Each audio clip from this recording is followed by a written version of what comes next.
This goes back 3 years when my mom and her girlfriend got engaged. My mom put in so much time and energy into organizing this wedding and was so excited. She sent out invites to all our family members for months in advance, and almost everyone confirmed they would be going.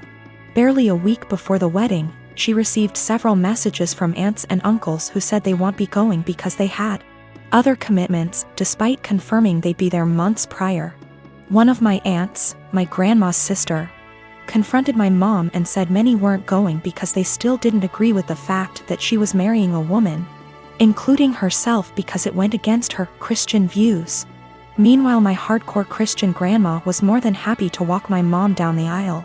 This upset my mom, but she tried not to let it ruin her wedding. I, however, was furious. Only my grandma, my mom's sister, a few cousins, and another aunt attended the wedding, while my stepmom's entire family came.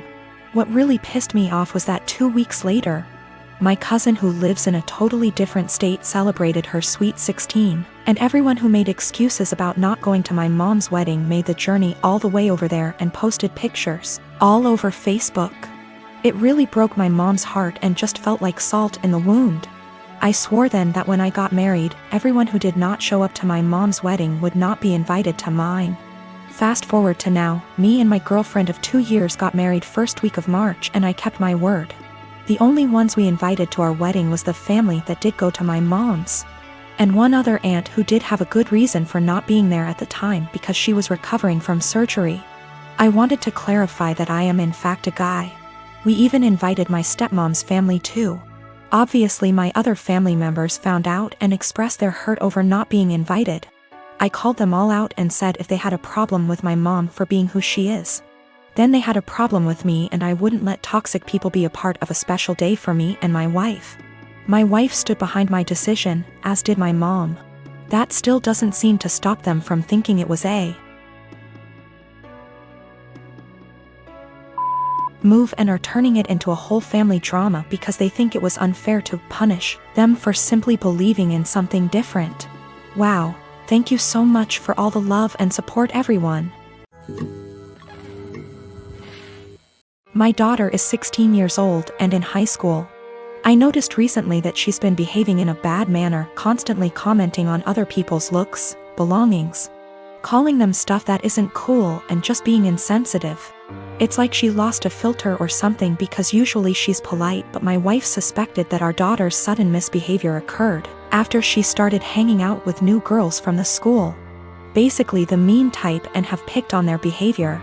I've sat with my daughter and had many discussions about how her behavior has been negatively affecting everyone around her. Our housemaid is the person most affected here, and my daughter has chosen her to be her target for hair, clothes, etiquette, criticism. She has complained about our daughter calling her offensive names like filthy and gross for cleaning certain areas in our house. I took a stand and explicitly told my daughter I'd punish her if she ever said stuff like that to our housemaid again. Last week my daughter had a party to go to. Earlier that day she called our housemaid filthy, so I grounded her by not letting her go to the party. She threw a fit and called our housemaid a liar, saying she never called her that. That was the end of it. Days later my daughter came to me saying she couldn't find her iPhone after looking everywhere. She asked me to call her number, and I did. My wife and I were stunned to discover that the iPhone was ringing inside our housemaid's bag. I had in confrontation with her immediately, and she denied and cried, saying she never touched the phone nor had any idea how it got there. I noticed my daughter calling her thief repeatedly, so I told her to stop and go to her room. I checked the indoor camera before continuing the argument and saw my daughter place her iPhone inside our housemaid's bag. I was livid. I apologized to the housemaid and gave her the rest of the day off. I then showed the video to my daughter, and she was absolutely speechless. I said what she did was immoral and straight up offensive to tamper with that poor woman's livelihood over a petty party she couldn't go to. I told her she was grounded and will have to spend the night in the backyard. She is a germaphobe. But she cried, begging me to not make her sleep with the dirt, insects, and hot temp. I refused to discuss it, or I'd make it 2 nights. My wife said I should go easy on her, but I said calling people filthy and accusing them of stealing wasn't okay. In fact, it was the absolute worst. I then went through with my punishment, The reason I chose this punishment was because of the fact that my daughter says she is a germaphobe and used this as excuse to insult others' hygiene and appearance. Our backyard has dirt and bugs in it, and this kind of things get her uncomfortable, but other than that the backyard is 100% safe. My partner has been through a lot. We had been dating for 2 years and planning a life together when she was diagnosed with cancer. At the time she was in school for a dual graduate degree program and managed to finish it. Treatment was rough on her and she struggled a lot through it, and hasn't done well mentally dealing with the unfairness of it all. How different her body is after surgeries, and the fear of it coming back. All perfectly understandable, and I've been as supportive as I can throughout it all. Now all that said, she went into the graduate programs after we started dating, and one of the degrees was at a very expensive school for something that was only related and not required for the work she planned on doing, which would never pay very well.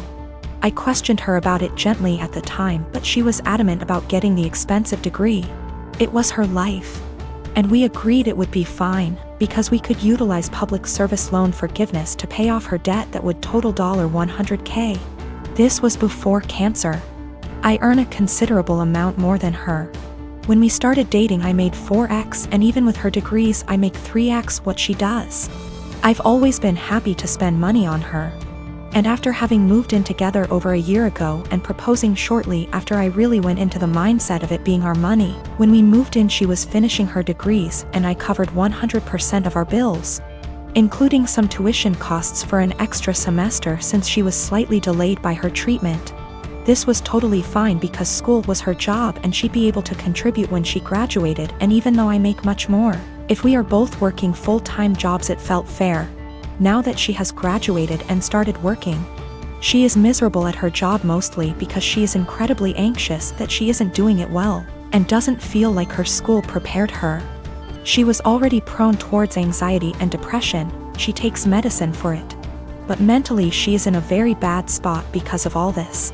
On top of that she feels like she doesn't doing enough for her health, mostly exercise, to keep her healthy to reduce the cancer from coming back, but she says she is too tired after work to do much else than occasionally go on a walk. Recently she got the idea in her head to start working half weeks to give her more time to exercise and stress her out about work less. She says not knowing for sure how long she'll live has changed her priorities about working. Before all this she was a pretty driven type of personality, working multiple jobs. But working part-time doesn't meet the requirements for public service loan forgiveness. We've talked about it extensively and she feels it is important for her to work part-time. But I am not very comfortable with the idea for many reasons. I get where she is coming from in her needs, but feel like she is looking for a quick fix to her problems. That puts us in a pretty big hole financially because she is so miserable instead of fully dealing with her problems. I'd be more okay with it if it was short term while she sorted through some things, but she says she just wants more time to exercise and be stress-free, so she doesn't know when that would end. I just feel like she is taking our relationship, which is already unbalanced, and asking to make it a lot more so, and solely because she is in a position to do so because of my job. We can financially afford it, but I haven't been able to come to terms about the disproportionality it would create in our relationship. P.S.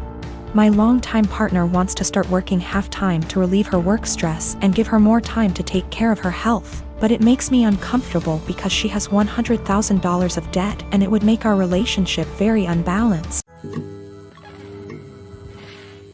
About 5 years ago my now estranged daughter, Ed, cheated on her boyfriend, Brad, and got together with a guy, Ken. He quickly started isolating her from family and my husband I from her kids. Brad had moved back to his home state devastated after the breakup. I discussed red flags her. I let her know we are here for her and concerned. Her and Ken suddenly took off and moved to another state. For 5 months, my husband I worried about her and the kids as we had //see at all with them. One day CPS showed up at our door with the oldest child. He was obviously injured from abuse that was reported by the school. We had no idea they had moved back to the area. We agreed to take them in. The next 20 months were traumatic, complicated, emotional, and difficult for everyone. Through it we re-established a relationship with the older child's dad, Dan. Daughter failed to comply with her plan and remained with Ken. Dan worked hard to get custody of his child and he gave ED scheduled weekly phone calls. She called oldest child 2x nothing since. We agreed to permanent custody of youngest. In the process, I put aside the hurt ED caused and agreed to scheduled weekly phone calls and supervised visits in person when schedules allowed. Legally, any or no contact is at my sole discretion. Ken was not allowed to interfere //attend. ED quit calling / scheduling visits after 3 mon. I reset the call schedule to 1 XEA mon. No calls. 6 mon later she calls and wanted me to drop everything for a visit the following day. I couldn't because I had to go back to work. Calls stopped again. She left Ken, has a new BF. I know nothing else about her life / whereabouts.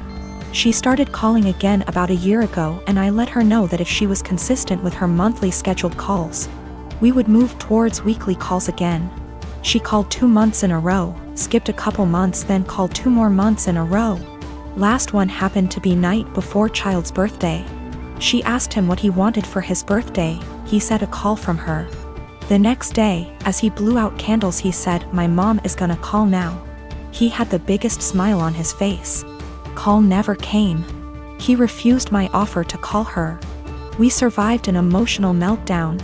Next month, no call, just a text after with a lame timing excuse as to why and sorry about the birthday call, she didn't feel well.